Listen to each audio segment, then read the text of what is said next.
Fala pessoal, sejam bem-vindos ao canal Vem de Química Bebê! Eu sou o professor Matheus Narras e hoje a gente vai falar sobre nomenclatura de óxidos. Se você tem acompanhado aí as aulas da playlist, a gente já estudou nomenclatura de ácidos, de sais e de bases. Nomenclatura de óxidos vai ser bem tranquilo, vocês vão ver. Lembrando que na nossa última aula de óxidos, eu mostrei para vocês que existem dois tipos de óxidos, os óxidos moleculares e os óxidos iônicos. Existem alguns critérios para a gente dar nome para óxidos moleculares, existem outros critérios para dar nome para óxidos iônicos. Se bem que a gente já estudou muita nomenclatura de composto iônico lá das bases e dos sais, então nomenclatura de óxidos iônicos não vai ter nada de novo. Então vamos começar nossa aula? Vocês estão preparados? Então antes, roda a vinheta!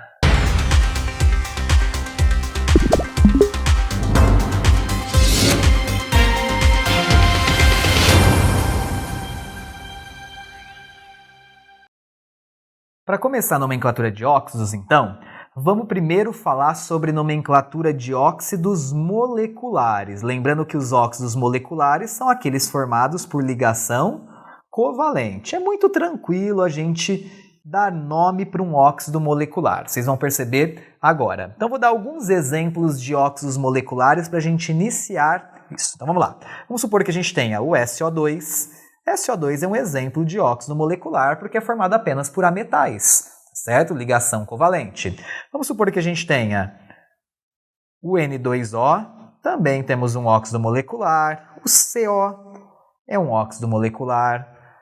O P2O5 é um óxido molecular. Beleza?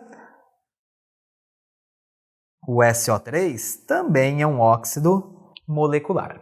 Como a gente faz para dar nome para óxidos moleculares? Para óxidos moleculares existe uma regra que eu costumo chamar de regra dos prefixos. Como assim? A gente vai utilizar alguns prefixos para indicar a quantidade de cada um dos átomos que compõem aquele óxido. Então, por exemplo, o número 1, o número 2, 3, 4... 5, 6, 7 e assim na sequência, eles vão ser indicados por um certo prefixo. Para o prefixo que a gente usa é o prefixo mono. Então, tenho aqui o prefixo para 1. Para o 2, o prefixo é o di. Para 3, o prefixo é tri. 4, tetra. 5, penta. 6, hexa. E 7, hepta. Mas como assim? O que são esses prefixos, professor? Vamos lá então. Para o primeiro caso, eu tenho o enxofre e o oxigênio compreendendo esse óxido. A gente começa sempre pelo oxigênio. Quantos átomos de oxigênio eu tenho no primeiro caso? 2. Então, 2 eu uso o prefixo di e aí emendo o óxido, que são 2 oxigênios. Então, eu chamo isso aqui de dióxido. Dióxido do quê? Aí eu tenho um átomo de enxofre apenas. Para o número 1, eu uso o prefixo mono. Porém, o prefixo mono a gente só vai utilizar para o oxigênio. Para os outros elementos eu não coloco. Então, eu não falo dióxido de monoenxofre. Eu falo apenas dióxido de enxofre. O prefixo mono ele vai aparecer somente para o átomo de oxigênio, como no segundo caso. Dá uma olhada aí, ó. Eu tenho, então, um oxigênio, concordam? Então, eu tenho o tal do monóxido. Mono com óxido. Eu omito um dos ozinhos e escrevo monóxido direto. Monóxido do quê? Eu tenho 2 átomos de nitrogênio. Então, eu pego o prefixo di, que representa 2, e emendo o nitrogênio. Então, aqui eu tenho monóxido de dinitrogênio.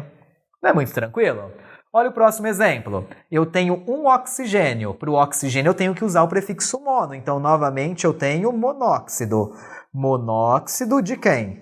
De um carbono só. Não preciso falar monocarbono, porque para o carbono eu não coloco mono. Então, eu chamo monóxido de carbono. Famoso monóxido de carbono, não é mesmo? CO. Igual a gente tem o dióxido de carbono, que é o CO2. Olha o próximo caso, P2O5, 5 átomos de oxigênio, 5, prefixo é penta. Como a próxima palavra começa numa vogal, eu tiro o azinho, em vez de falar pentaóxido, eu já falo direto pentóxido. Então aqui eu tenho pentóxido de são 2 átomos de fósforo, então de fósforo. Pentóxido, D de fósforo. E no próximo caso eu tenho o trióxido, 3 oxigênios de um átomo de enxofre apenas. Não preciso falar trióxido de monoenxofre, eu falo diretamente trióxido de enxofre. Essa é a regra para óxidos moleculares, portanto eu tenho a regra dos prefixos. E se o óxido for iônico? Vamos para a próxima tela. Então aqui vamos analisar o caso dos óxidos iônicos.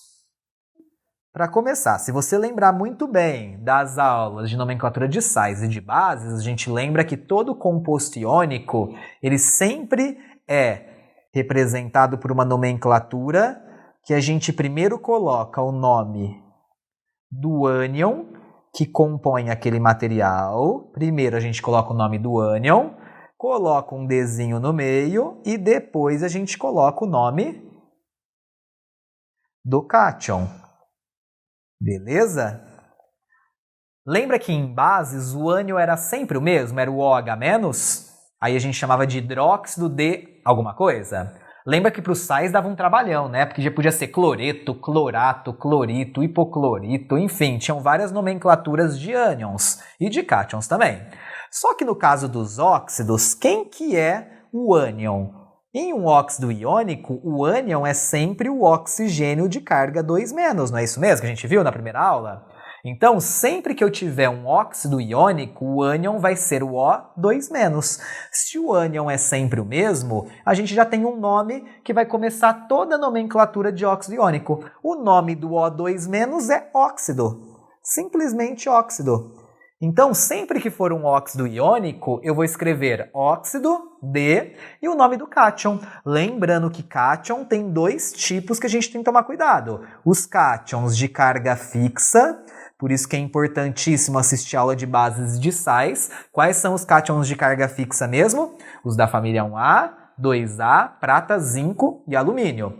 E os cátions de carga variável. Mas a gente já sabe dar nome para os cátions de carga fixa e carga variável. Então é o que eu vou mostrar para vocês com alguns exemplos agora. Então vamos lá para alguns exemplos. Imagina que a gente tenha o Na2O, temos aqui um óxido iônico. Vamos supor que a gente tenha o BaO, também é um óxido iônico. Vamos supor que a gente tenha o Fe2O3. Vamos supor que a gente tenha o SNO. Beleza? Vamos começar com esses exemplos aqui. Então eu tenho óxido, que é o primeiro caso, afinal é um óxido iônico, a gente sempre vai começar com óxido de um cátion. Quem é o cátion aqui? É o cátion sódio. O sódio está localizado na família 1A. Se ele está na família 1A, ele tem carga fixa. Se ele tem carga fixa, para dar um nome para ele, é só colocar o nome do próprio elemento. Portanto, óxido de sódio, acabou. É o nome desse óxido. Beleza? Vamos para o próximo caso. Óxido de... Agora eu estou falando do bário. O bário está localizado na família 2A. Família 2A também tem carga fixa. Se tem carga fixa, basta colocar o nome do elemento. Portanto, o óxido de bário. Bem tranquilo, não é mesmo? Olha o próximo exemplo. Óxido de ferro. O ferro é um elemento de carga fixa? Não. O ferro tem carga variável. Como eu sei? Porque ele não está localizado nem na família 1A, nem na 2A, não é prata, não é zinco, nem alumínio. Portanto, basta eu pegar a carga do ferro, que é 3, olha que ela escorregou lá para o oxigênio, e colocar à frente do nome do cátion ferro, 3. Eu não posso falar óxido de ferro apenas, porque existe o óxido de ferro 2 e existe o óxido de ferro 3. Bem? Olha o próximo caso. De novo, eu tenho um óxido iônico. Quem é o metal que está ligado a ele? É o estanho. O estanho tem carga fixa? Não tem carga fixa, afinal não está na família 1A, 2A, não é prata, não é zinco nem alumínio, portanto a carga é variável. Se a carga é variável, eu tenho que colocar a carga à frente. Lembra que nos óxidos o oxigênio é sempre -2, não é isso mesmo? Desceu esse 2zinho para o estanho? Não desceu, é porque o estanho era mais 2 e acabou sendo anulado. Então, nesse caso, o estanho tinha NOx 2+. Portanto, o cátion se chama estanho 2 e o óxido se chama óxido de estanho 2. Nomenclatura de óxidos é bem tranquila, não é mesmo? Viram que a gente tem óxidos que são moleculares e para esses óxidos a gente usa a regra dos prefixos. O prefixo mono, di, tri, monóxido de nitrogênio, dióxido de enxofre, pentóxido de dicloro. Enfim, a gente tem vários tipos de óxidos que são moleculares, que são formados somente por ligações covalentes. Para esses óxidos a gente utiliza a regra dos prefixos.